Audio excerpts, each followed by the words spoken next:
I was halfway up the ridge when the trees thinned out and the air turned cold in that strange, hollow way the Appalachians sometimes get. It wasn't even noon, but the fog slid in low across the forest floor, curling around my boots as I made my way toward the old camera trap I'd left 2 days earlier. The path out here didn't have a name. Hell, it didn't even exist on the survey maps I used for work, just a faint line of trampled ferns and old stones that locals said wasn't worth marking. But the wildlife activity had spiked this month, and I needed the footage.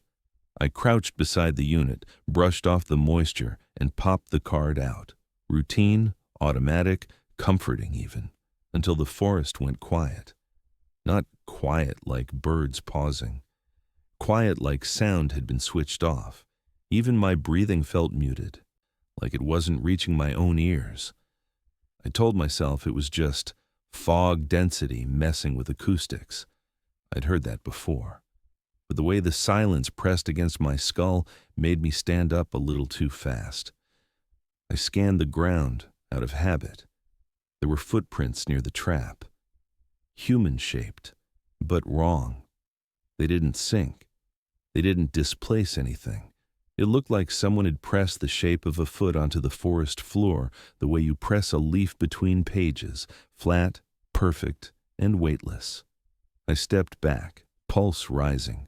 The fog shifted, and for a second, just a second, I thought I saw someone standing by the old path about 30 yards away. A human outline. Still, facing me. I blinked, and the shape vanished. Fog again. Or my eyes. Or maybe I'd been alone in the woods too long, trying to shake it off. I powered up my handheld GPS to log coordinates. The screen twitched. Then it displayed a location I'd never seen. Unmarked Trail. Elevation mismatch. I frowned and tapped the unit. It refreshed, flickered, returned to normal coordinates. Something crawled down my spine anyway. I shoved the GPS into my pocket and headed back toward my truck. The sooner I got out of the mist, the better. I could review the SD card later, in real light, with a clear head. But as soon as I loaded the footage onto my tablet, the first file froze my breath in my chest, frame after frame of normal forest movement, until a single still shot broke the sequence. A figure, flat as a sheet of paper, standing at an impossible angle, leaning into the sunlight instead of away from it. And across the bottom of the frame, a long, jagged rip, like something had torn the image apart from the inside. Except it wasn't just the image. It looked like the world itself had been slit open for one impossible moment. I spent the rest of the afternoon pretending nothing was wrong. That's something I'm good at, acting like the world is fine as long as I keep my head down and stay moving. My job helps with that. A wildlife survey tech doesn't answer to much except weather reports and battery levels. Most days it's just me, a pack full of equipment and miles of forest where no one cares what's eating at you. Which is probably why I didn't go home after wrapping up my shift. Didn't check in on my dad like I was supposed to. Didn't do anything except replay that single torn frame in my head until my phone buzzed with a message from Robert. He'd contacted our office weeks earlier, asking for assistance with an environmental anomaly on private land. Nothing urgent, just strange enough to be filed under maybe later. But now he was writing again.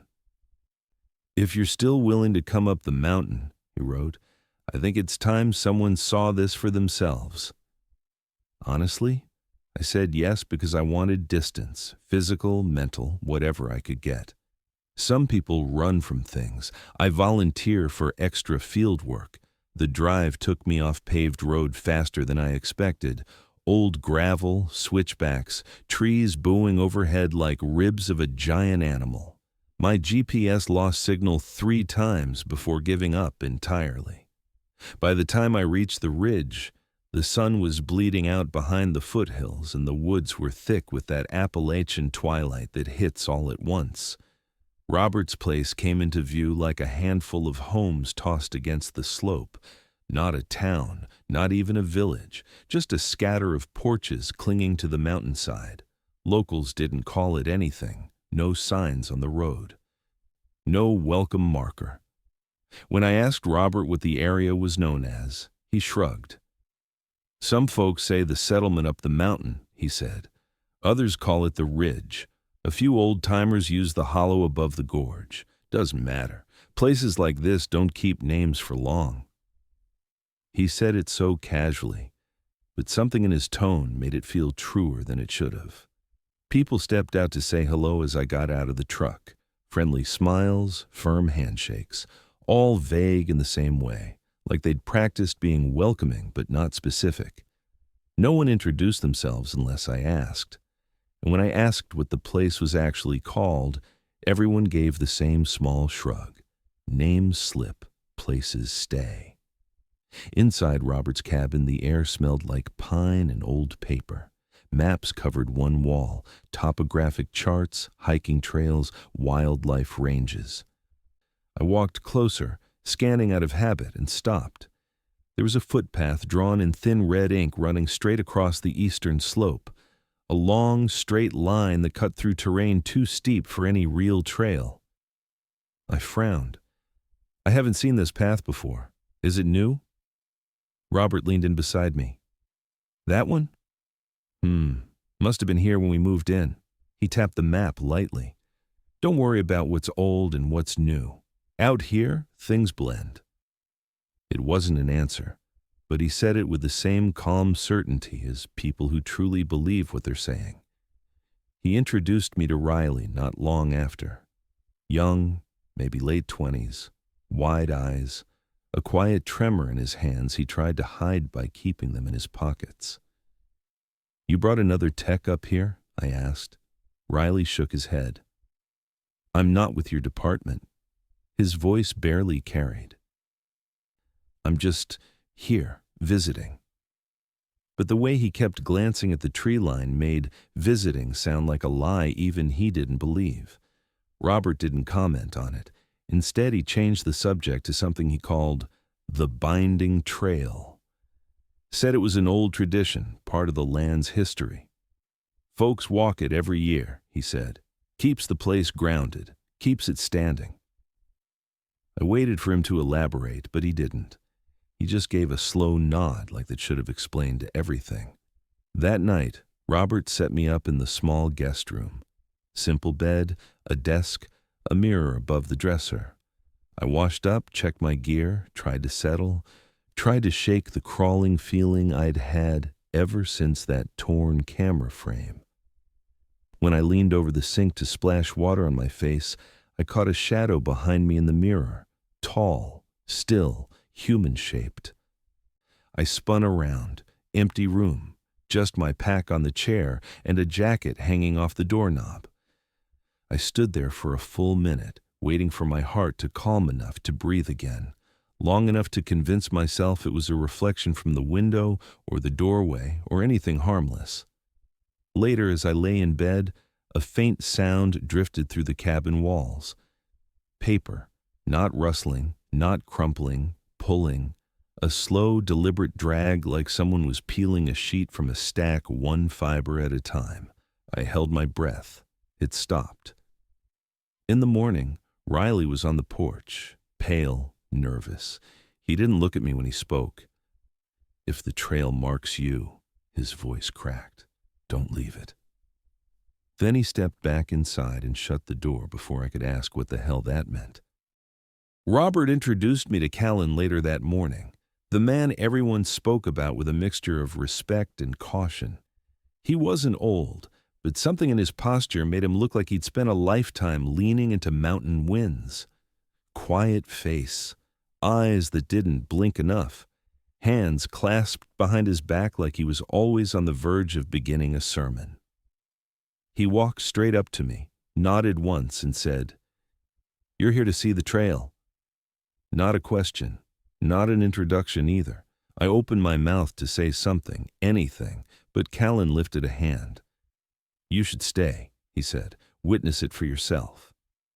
There was no pressure in his tone, no insistence, just that same certainty I'd heard from the others, as though the decision had been made long before I ever arrived. I told him I was only here to help with an environmental issue. He smiled in a way that didn't reach his eyes. "Everything here is environmental." Then he walked away down the slope, disappearing into the trees with a kind of slow confidence that made me feel like a trespasser on land older than my country. I spent the rest of the morning setting up another camera trap near the creek bed. Fresh location, clear vantage point, nothing unusual. When I checked the feed a few hours later, my stomach pitched. The footage showed a narrow dirt path winding through ferns. The binding trail. Not a trail that looked like it, not a trick of light, the actual trail. Except the binding trail was miles to the east, nowhere near where I'd placed this camera. I scrubbed the clip backward, forward, frame by frame. The vegetation matched the ridge, the rocks. The exact curvature of the trail where it dipped under that bent pine. It was impossible. My hands went cold. I told myself it had to be misplaced coordinates or a software error. Maybe I'd overwritten an old file, but the timestamp was current, seconds old. Something small tore loose inside me. The next glitch wasn't something I found on a screen. It was Riley. I woke before sunrise the next morning to footsteps on the porch, soft, frantic. I pulled on my boots and stepped outside, expecting Robert. Instead, it was Riley, backpack slung over one shoulder, face chalk white. He didn't even look at me. He just muttered, "I need to go," and hurried down the path that led toward the switchbacks. The sky was still dim, cold. His breath came in short bursts like he'd been running for hours. "Riley!" I called after him. "Where are you going?" He didn't answer, didn't turn. Just kept stumbling forward like something behind him would snap him in half if he slowed down. I took a step to follow, to stop him, something. And then I heard a door creak behind me. Robert stood in the doorway, shoulders heavy. "He shouldn't have done that," he said quietly. "What? Leaving?" Robert didn't move. "He won't get far." It wasn't a threat, it wasn't even sad, it was inevitable. Riley never came back. By noon, Robert told the neighbors he'd taken off early and must have caught a ride down the highway. But nobody looked surprised. Nobody questioned it. They just nodded with a kind of resigned acceptance, the way people nod when the winter takes livestock. Something in me knew better, or worse. The third glitch happened that afternoon. I was tightening a mount on one of my field cams when a sudden sting cut across my side. Sharp, clean, fast. I jerked away, grabbing my shirt, and saw a perfect slit running from rib to hip. A smooth, surgical line, the kind a razor blade would leave. But there was no blade, no tool, no branch, nothing near me except the camera post in open air. A tremor crawled under my skin. I pressed a hand to my shirt, expecting warm blood. Nothing. The wound hadn't touched me, only the fabric. But the message felt clear. Something had passed extremely close, close enough to slice cloth without touching flesh. I checked every inch around me. Branches, metal edges, rocks, nothing explained it. When I straightened up, movement flashed in the corner of my eye, down by the birch trees. A figure, flat, pale, bent at the waist like it was folding itself in half. I froze. It slid behind a tree, not walked, not turned, slid, like a page being pulled behind a book cover. I didn't chase it, didn't call out, didn't breathe until my lungs demanded I remember how. I marched back to the cabin telling myself logical things, stress, exhaustion, optical illusions caused by fog and sunlight angles. Hell, even dehydration could have done it. but the rational part of me kept shrinking every time I tried to use it. Inside the cabin, Robert sat by the window with a cup of tea, watching the ridge. I told him about the sliced shirt, the weird footage, the trail showing up on my cameras. He didn't look surprised. "This place never had a name," he said softly. "Things without names cling together in other ways." I didn't know what that meant. I still don't. But the words stuck to my ribs like burrs. That evening, Callan found me outside, near the woodpile. He didn't greet me, didn't ask how my day had been. He simply said, "Tomorrow night, we walk the binding trail. You should come." I opened my mouth to decline, but he stepped closer, just enough to make the world seem very small. "It isn't dangerous." He paused, letting the silence tighten around us. "Unless you walk away from it." He held my gaze for a long, uncomfortable moment before turning and heading back toward the settlement. I watched him disappear into the dusk, and for the first time since arriving on the ridge, I realized something simple and terrifying. I wasn't sure whether he was inviting me or warning me. Night comes early on the ridge. One moment there's a faint blue leaking through the trees, and the next, the whole mountain folds into darkness like someone slammed a book shut.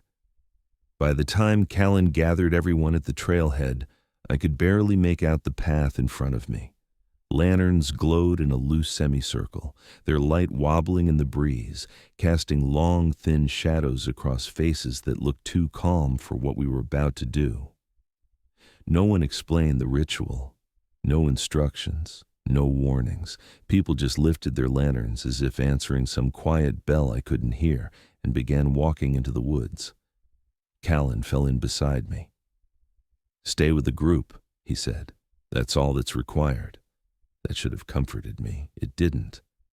We moved single file down the binding trail, the soft crunch of leaves underfoot, the faint hiss of lantern flames shifting inside their glass cages, the woods pressing close enough to brush my sleeves. But the darkness felt wrong. I've walked forests at midnight before. The air moves, the shadows breathe. There's a rhythm to it. But here, the deeper we went, the more it felt like something had pressed the world flat around us.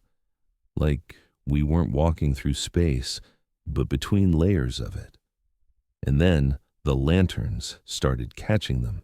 Shapes, thin, human-shaped but not human-bodied. At first, I thought they were shadows cast by the flames, but shadows don't lean toward the light. They don't tilt at angles that make your stomach tighten. They don't stand upright on ground that slopes away. They were just standing there, right at the edge of the trail, some folded forward at the waist, others angled like cards propped against a deck. No one reacted, not a whisper, not a flinch. People just kept walking. I tried to stay calm, tried to think like a scientist, fog refraction, pareidolia, some weird lantern distortion. But then one of them moved. No sound, no buildup. It shot across the trail in a single slicing motion, a diagonal blur between two lanterns. The sound it made, God, like thick paper being torn, loud enough to punch the air out of my lungs. The villagers all bowed their heads at the same instant, not in fear, not in prayer, in acceptance. And that was the moment something broke loose inside me. Because if everyone else understood what that movement meant, then I was the only one who didn't belong here. My throat tightened, my pulse spiked, every rational thought in my head snapped. I stepped back. Then another step. Then I did the one thing Callan told me not to do. I broke from the trail. The forest swallowed the lantern light instantly. My eyes struggled to adjust. Branches tugged at my clothes as I stumbled down slope, breath shallow, heart slamming. I didn't hear anything behind me, but I felt it. A pressure, a pull, like the air itself was being dragged in the opposite direction. I didn't dare look over my shoulder. I was halfway down a narrow incline when something brushed my cheek, soft, weightless, almost delicate. For half a second I thought it was a branch. Then pain detonated across my face. I screamed and dropped to my knees. Warmth flooded down my jawline. When I pressed my hand to my cheek, my fingers slid into a long, ragged tear. A strip of skin peeled away like someone had grabbed an edge and pulled. Not cut. Not sliced. Torn. A wet, sickening throb pulsed through the exposed flesh. I could feel the edges of the wound fluttering in the cold air. I staggered backward, choking on panic. A shape drifted into my peripheral vision. Flat. Human. Bent at a hard angle, like it was half folded and waiting to crease all the way through. It leaned toward me. I scrambled up the slope, slipping, catching myself on roots, the world tilting in and out of focus. Blood blurred the side of my vision. The thing followed without sound. I could feel it behind me, not touching me, not rushing me, just tracking me, its presence brushing the layers of air around my skin. And then a hand grabbed my arm. I spun, ready to fight, ready to rip my own throat raw. "Dalton!" A woman's voice, human. A lantern swung up into view, spilling warm light over a pale face streaked with fear and dirt. Nora. She braced her shoulder under mine and hauled me upright. "Don't let them fold you," she whispered, breath shaking. "Keep your shape." I couldn't speak. I could barely breathe. Blood dripped from my chin onto her sleeve. She pulled me away from the tree line, deeper into the brush, circling around the trail at an angle I didn't understand. Every step felt like we were walking across paper stretched too thin to carry us. When we finally reached the clearing near Robert's cabin, I tore free and lurched toward my truck. "I'm leaving," I said, or tried to say. It came out slurred through clenched teeth and pain. Nora shook her head. "They won't let you." "I don't care." She looked at me with something between pity and terror. "Then hurry." I got the engine started on the first try. My hands were slick with blood and panic. The headlights cut across the trees, bending shadows in ways that made everything look wrong. I drove fast. Too fast for the old mountain roads, but I couldn't stay, couldn't breathe, couldn't think.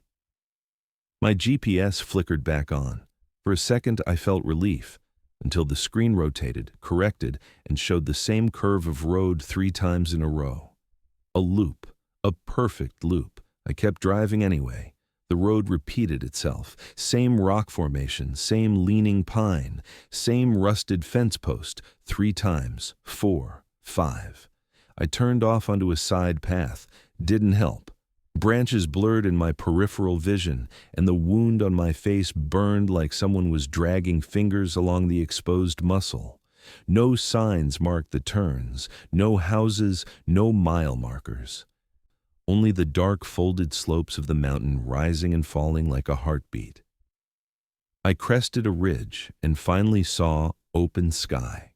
Relief hit me so hard I almost sobbed. Then something invisible hooked the edge of my cheek and pulled. I screamed as another strip of skin tore free. Warm blood splattered the steering wheel. My vision doubled. Pain radiated down my neck. The truck jerked sideways. The engine coughed once, then died completely.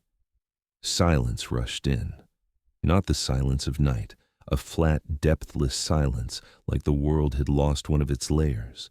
I forced myself to look out the windshield. Shapes were gathering at the tree line, thin silhouettes, edges too sharp, angles too wrong, wrapped figures, dozens of them. They didn't move toward me, didn't close in, they just stood there, waiting, not for me to escape, not for me to fight, waiting for me to break. My breath hitched. Blood dripped from my torn cheek onto my shirt, warm and constant. The figures leaned slightly, as if something in the air had shifted them all at once. And then, drifting through the silence, through the darkness, through the thin, cold layers of the world, a voice, paper soft, thread thin. I sat in the clearing behind Robert's cabin until the cold settled into my bones. The bleeding had slowed, but the torn skin on my cheek stung every time the wind shifted. It felt thin, too thin, like whatever had grabbed me hadn't just torn flesh, it had taken something deeper with it. Nora stayed a few feet away at first, like she wasn't sure if getting closer would help or make it worse. I didn't blame her. I wouldn't have approached me either. Everything in the forest seemed louder now. Every creak, every whisper of branches brushing each other, every soft drag of air. It all felt directed at me. I wasn't sure when she finally stepped closer, but suddenly she was beside me, crouching down, holding the lantern low so the light didn't stab into my eyes. Her face looked carved from fear and exhaustion. Not the kind you get from one bad night, but the kind that takes years off a person. "You're losing shape," she murmured. It wasn't a dramatic warning, just a simple observation, quiet enough that for a moment I thought I had imagined it. But the way she watched the torn edge of my face, like she expected it to ripple, told me she meant it. I asked her what that meant, even though part of me already knew. She didn't explain right away. Nora looked toward the ridge, toward the black trees where those thin shapes had gathered before. Her breath misted in the air, and she folded her arms tighter around herself like she needed to hold her own outline in place. "This place, it doesn't have a name," she said. I almost laughed. After everything I'd seen, that was the revelation. But the next words made my stomach tighten. "It stays alive because the people here keep their shape." She didn't elaborate, so I filled in the silence myself. The villagers, their ritual, their calm acceptance of those impossible silhouettes in the dark. How none of them reacted when something sliced past us like a sheet of metal disguised as skin. They weren't surprised by any of it. Nora finally met my eyes. "If we don't stay, if we don't finish the trail each year, the place thins. We thin. Everything starts slipping." I didn't understand most of it, not yet, but one thought rose through the fog in my head. "Riley." Her expression tightened. That was answer enough. "He walked away," she said quietly. "That's all it takes." A heaviness spread through my chest, slow and suffocating. I pictured Riley's pale face that morning. The way he'd kept staring into the trees like someone was calling his name from between the trunks. The way he'd rushed down the slope, footsteps soft and desperate. I knew then that no one had chased him. No one needed to. Once he stepped off the binding trail before finishing. The rest was automatic. I didn't know the mechanics, the logic, whatever force was behind it, but I understood the pattern now. The trail doesn't forgive leaving. It follows. "You said I'm losing shape," I whispered. Nora nodded. "They took from you because you broke from the path, and once it starts taking, it doesn't stop," I finished for her. She didn't argue. I pressed my fingers to the torn edge of my cheek. The skin there felt wrong, too smooth, too soft, almost weightless. If I pushed too hard, I had the sickening fear my finger might slide through it instead of stopping. "What happens to people who keep losing shape?" Nora didn't answer immediately. She stared at the lantern flame as if searching for words inside it. Finally she said, "You've seen them. The folded figures, the creased angles, the bodies that looked like silhouettes cut from paper and left half-pressed against the world." "They were people?" I whispered. She didn't nod. She didn't have to. "That's the thinning," she said, "when the place pulls more of you out than it leaves behind." A cold wave ran through me. The night suddenly felt deeper, like the air around us had another layer I hadn't noticed until now. Something thin, stretched, humming with tension. I swallowed hard. "So the binding trail, what is it? Nora exhaled slowly. It's the line between where things have form and where they flatten. Walking it keeps us anchored. Finishing it keeps us whole. And stepping on it, even once, marks you. And walking away, it takes something, she whispered, a piece at a time. My stomach turned. So I have two choices. She didn't say anything. She didn't need to. I could try to leave again, drive until the engine burned out, bleed until I couldn't tell where the road ended and the sky began. But the mountain wasn't a place in that state. It was a loop, a fold, a page someone kept flipping back to no matter how far I thought I'd gone, or I could finish the binding trail. The thought made my breath stutter.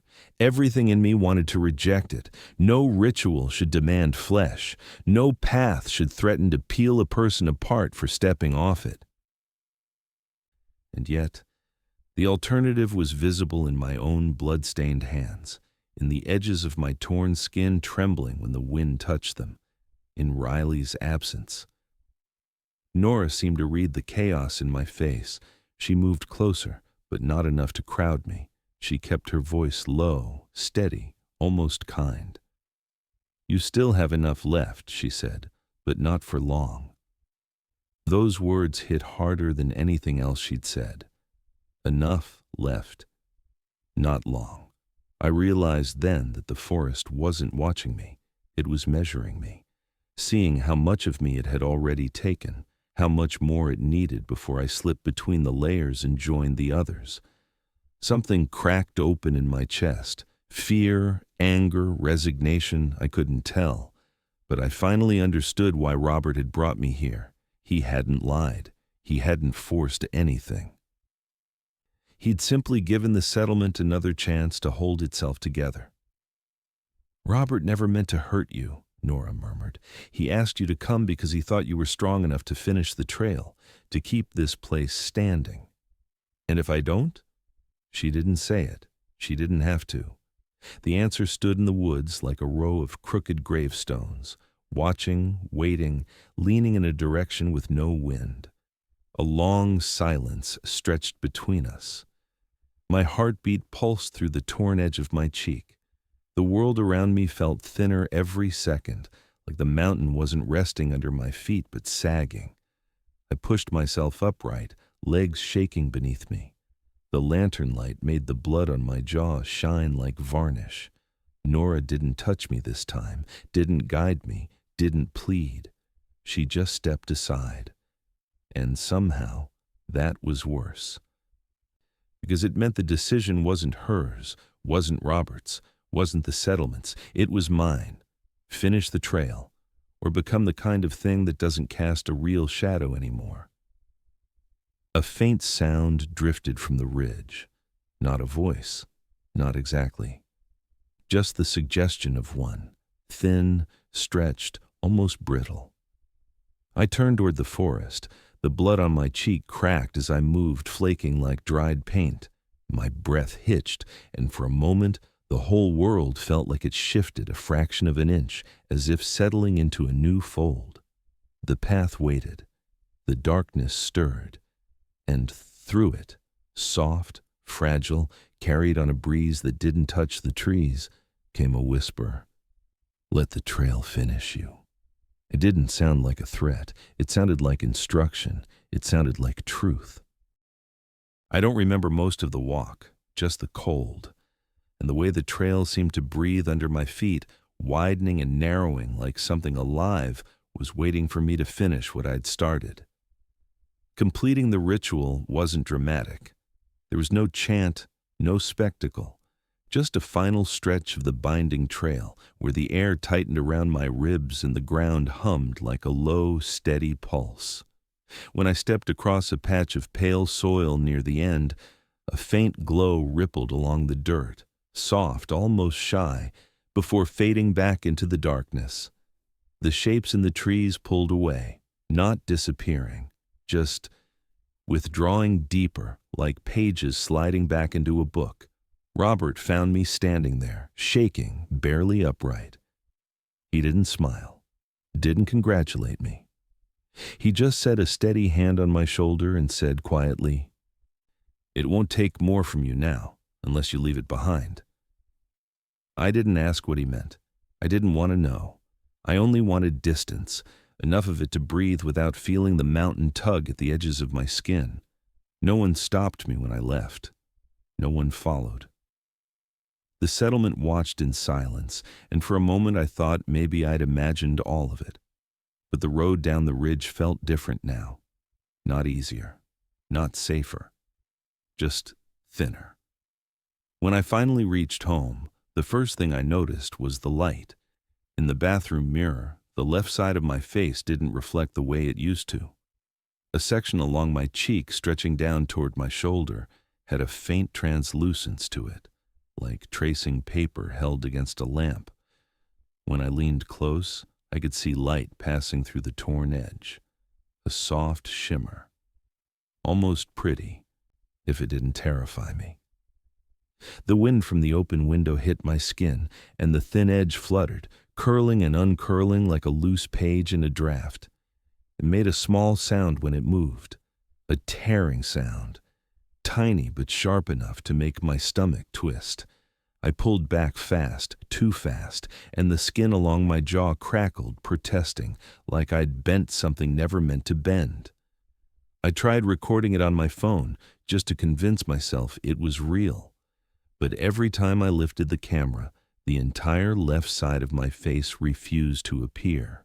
The screen showed my right eye, my mouth, the curve of my neck, and then empty space where the rest should have been. As if the lens couldn't focus on something that wasn't fully in this world anymore. My shadow stopped behaving too. Some mornings it lagged behind me, a half-second slow. Other times it bent at a different angle than my body, like it was remembering a shape I no longer had. I tried to sleep, tried to pretend a night's rest would settle me back into myself. It didn't, because every time the room went dark, I heard it. A soft, deliberate fold, like someone bending a sheet of thick paper right beside my bed. Slow, measured, practicing. I stopped turning on the lights to check. I didn't want to see what might be learning the shape of me. Tonight the sound came again, then silence. I thought maybe it had stopped for good, until I glanced toward the window. Out by the tree line near my yard, a thin figure stood completely still, leaning in a direction where there was no wind, angles too sharp, outline too narrow, body too flat to belong to anything living. It didn't move when I stepped back. It didn't fade when I blinked. It just waited. I guess that means it remembers me, or what's left of me. I left the mountain, but a piece of me stayed on the trail.